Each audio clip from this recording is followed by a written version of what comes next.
मुहिम के तहत म्युनिसिपल कमेटी मागाम और बडगाम पुलिस ने मुश्तरका तौर पर भांग की काश्त को तबाह किया है। एसटीपीओ मागाम, एग्जीक्यूटिव अफसर municipal committee Magam, SHO Magam इस मुहिम की निगरानी कर रहे हैं। एमसी मागाम के मुलाजमीन और पुलिस के जवानों ने मिलकर मुख्तलिफ मकामात पर भांग को तबाह किया ताकि मंशियात का खात्मा किया जा सके। अफसरों ने लोगों से अपील की है कि भांग के खात्मे और आलूदगी को ठिकाने लगाने के लिए सोसाइटी में अपना कलीदी किरदार अदा करें।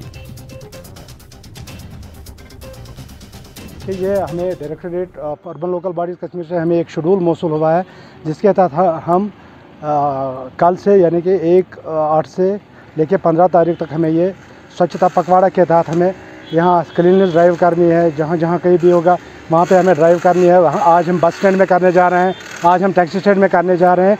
इसके तहत हमने कल एक मीटिंग ली थी, इसमें हमारे एसटीपीओ साहब और एसटीओ साहब और मैं इस मीटिंग में शामिल थे।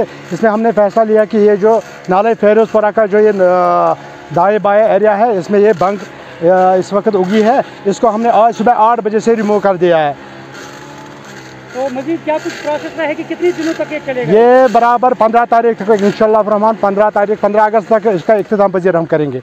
मैं लोगों से यही तलकीन करूंगा, एक तो वो अपने सफाई का खास ख्याल रखें और दाएं बाएं जहां भी उनको ये लगे हमें तुरंत मैसेज करें। हम इनको ये जो भांग इस वक्त चढ़ी है इसको हम साफ करेंगे।